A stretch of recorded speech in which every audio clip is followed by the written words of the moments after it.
अस्सलाम वालेकुम नाज़रीन, मैं हूं आसिम खान और आप देख रहे हैं BBN चैनल। आइए देखते हैं आज की टॉप 10 न्यूज़।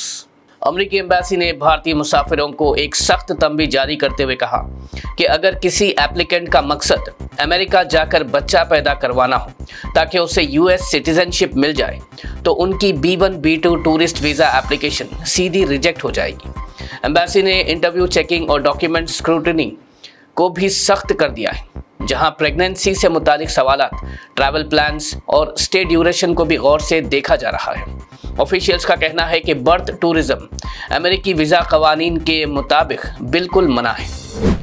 अमेरिकी सदर डोनाल्ड ट्रंप ने एक शदीद तंबीह देते हुए कहा कि अगर रशिया यूक्रेन जंग इसी तरह चलती रही तो दुनिया तीसरे आलमगीर जंग के खतरे की तरफ ढकेल दी जाएगी। उन्होंने कहा कि पिछले चंद हफ्तों में हज़ारों लोग हलाक हुए और अगर फौजी तशद्दुद नहीं रुकता तो हालात बहुत ख़तरनाक मोड़ ले सकते हैं। ट्रंप ने जोर दिया कि अमेरिका सीधा जंग में शामिल नहीं है, मगर वो दोनों ममालिक को सुलह की तरफ लाने के लिए पुरअज़्म कोशिश कर रहा है। इंटरनेशनल मॉनेटरी फंड ने पाकिस्तान के $7 बिलियन बेल आउट पर नए सख्त कदम उठाते हुए करप्शन कम करने, अमीर तबके का असर तोड़ने और रेमिटेंस फीस घटाने का मुतालबा किया है। IMF का कहना है कि हुकूमत को सीनियर अफसरों के एसेट्स ओपनली दिखाने होंगे, टैक्स और बिजली के निज़ाम में सफाई लानी होगी और रेमिटेंस फीस कम करने का साफ प्लान पेश करना होगा। ये तमाम डिमांड्स इसलिए की जा रही है क्योंकि पाकिस्तान की इकॉनमी बहुत तंग है और IMF के बगैर चलना मुश्किल हो रहा है। People's democratic party chief Mehbooba Mufti ने सख्त इल्ज़ाम लगाया कि उम्मीद पोर्टल के नई अपडेटेड डेटा में 3,55,000 वक्फ प्रॉपर्टीज़ गायब दिख रही है, जो उनके मुताबिक एक शदीद हद तक परेशान कुन बात है। उन्होंने कहा कि जब पुराने डेटा को नए रिकॉर्ड से कंपेयर किया गया तो जम्मू एंड कश्मीर की वक्फ लिस्ट में भी 7,240 रजिस्टर्ड एंट्रीज अचानक कम हो गई है। महमूदा मुफ्ती ने का कहना है कि ये कमी सिर्फ टेक्निकल ग्लिच नहीं लगती, बल्कि वक्फ जायदाद की हिफाजत और ट्रांसपेरेंसी पर संजीदा सवाल उठाती है। उन्होंने हुकूमत से इस पूरे मामले पर वजाहत तलब की है।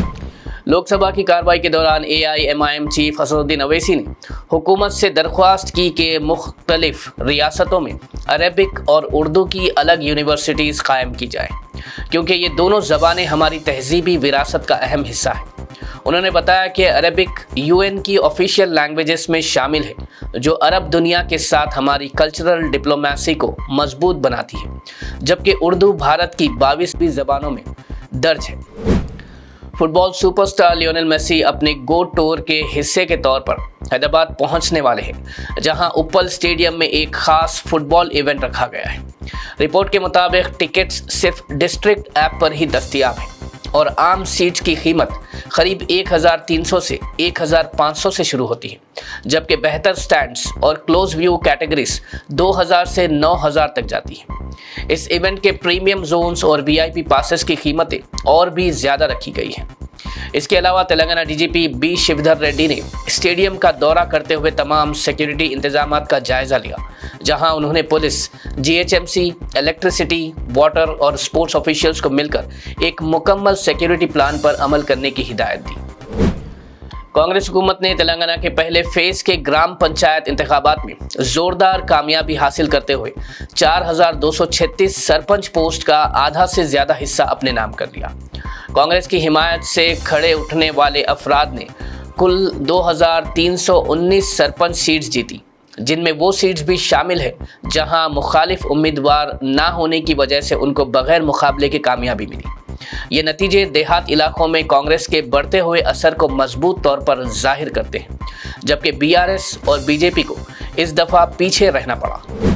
तेलंगाना जागृति समिति की प्रेसिडेंट के कविता ने BRS के MLA M कृष्णा राव और BJP के MP A महेश्वर रेड्डी को अपने शौहर के खिलाफ किए गए बयानात पर लीगल नोटिसेस भेज दिए। कविता का कहना है कि उनके या उनके शौहर का किसी सरकारी ज़मीन के मामले से कोई ताल्लुक नहीं, ख़ास तौर पर IDPL के आसपास के इलाके में। उन्होंने दोनों से माफ़ी का मुतालबा करते हुए ये भी कहा कि वक्त आने पर वो सब कुछ वाज़े करेंगी और जब वो इख्तियार में आएंगी तो 2014 से लेकर अब तक के तमाम मामलात का जायज़ा भी लेंगी।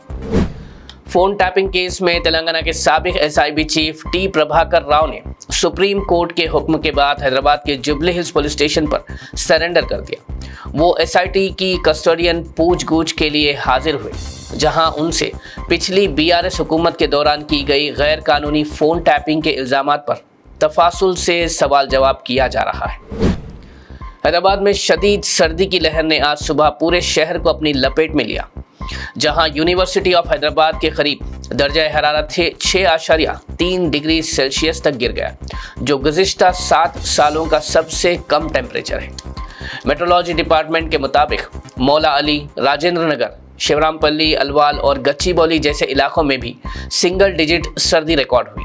सुबह के वक्त धुंध और ठंडी हवाओं की वजह से लोगों की रूटीन मुतासिर हुई, जबकि अथॉरिटीज़ ने मशवरा दिया कि सुबह शाम गर्म कपड़े इस्तेमाल किए जाए और बच्चों और बुजुर्गों को खास एहतियात में रखा जाए।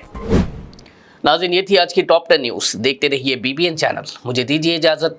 अल्लाह हाफिज़।